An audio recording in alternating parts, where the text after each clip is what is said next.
ब्रिटिशों की एक पॉलिसी जिसने किसान को मजदूर बना दिया।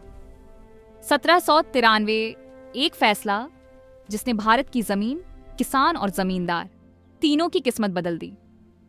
ब्रिटिशों से पहले भारत में लैंड रेवेन्यू सिस्टम मुगल काल में तय की गई थी, लेकिन ईस्ट इंडिया कंपनी को अपने शासन और मुनाफे के लिए एक नई लैंड रेवेन्यू पॉलिसी की जरूरत थी। इसीलिए ब्रिटिशों ने 3 पॉलिसीज लागू की: परमानेंट सेटलमेंट, रायटवारी और महालवारी सिस्टम। 1793 में लॉर्ड कॉर्नवालिस ने बंगाल और बिहार में परमानेंट सेटलमेंट लागू किया, जिसकी योजना जॉन शोर ने बनाई थी। बाद में इसे ओडिशा, मद्रास के नॉर्दर्न डिस्ट्रिक्ट्स और वाराणसी तक विस्तारित किया गया। इस नीति में जमींदारों को पहली बार जमीन का मालिक बना दिया गया। पहले वे केवल टैक्स कलेक्टर्स थे। ओनरशिप हेरिडिटरी थी, लेकिन टैक्स समय पर न देने पर जमीन ऑक्शन कर दी जाती थी। स्टेट को 10/11 हिस्सा मिलता था, जबकि जमींदार को केवल 1/11। लेकिन रेवेन्यू हमेशा के लिए फिक्स्ड कर दिया गया था।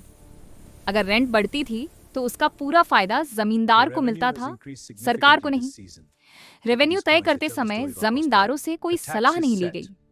यह पूरी तरह आर्बिट्ररी था। इस नीति के पीछे 3 कारण थे: पॉलिटिकल एलाइज बनाना, स्टेबल इनकम पाना और एग्रीकल्चरल प्रोडक्शन बढ़ाना। फसल खराब होने पर भी जमींदार को टैक्स देना पड़ता था। 1794 से 1807 के बीच लगभग आधी जमीनें बिक गई।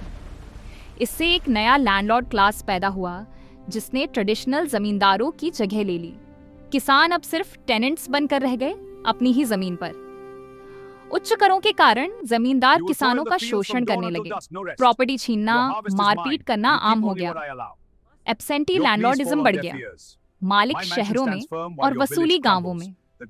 इससे एग्रीकल्चर स्टैग्नेट हो गई, इंटरमीडिएरीज बढ़े और जमीन एक कमोडिटी बन गई। परमानेंट सेटलमेंट सिर्फ एक पॉलिसी नहीं थी, ये भारत के किसान की हार थी।